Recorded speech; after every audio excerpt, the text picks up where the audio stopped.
జీవాధిపతి నీ కొందనాలు, సర్వాధిపతి నీ కొందనాలు. సాల్మన్ రజయ్య గారు మీరు ఎందుకు ఏర్పాటు చేసుకున్నారు? నీ దాస్తులని గ్రామంలో మీరు ఎందుకు పిలుచుకున్నారు? అయ్యా నీ పని అర్థము కాదు నాయన. నీ మందిరం చుట్టూ నీ ఉండాలి. బిడ్డలందరూ మీరు కేక వేయండి. అయ్యా మేమైతే కేక వేస్తే ఎవరో రారు.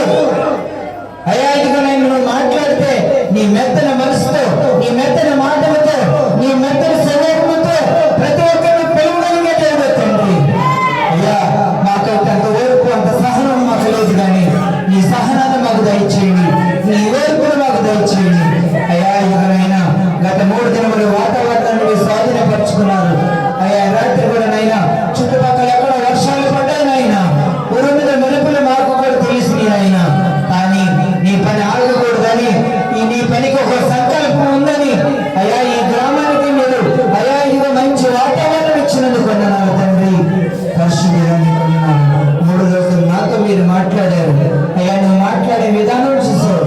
మీరు మాట్లాడితేనే నేను మాట్లాడగలుగుతాం, మీరు నిలబెడితేనే మేము నిలబడగలుగుతాం నాయన. మేమెందుకు పనికి రాని వారు తండ్రి. ఇప్పుడు నీ దాసులు దిగనైనా రాజీపట్ట మేము వస్తుండగా నీ దాసులు మీ ఏడాంకుల ఆత్మకు అభిషేకించి నీ దాసుల తనకు మీరు ఏం మాట్లాడాలన్నారు?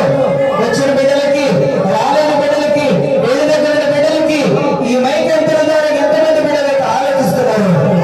వారందరికీ వినగలిగే మనసును, గ్రహించే మనసును మా అందరికి దయచేయమని యేసునామములో నడుస్తున్నాం తండ్రి. ఆమేన్.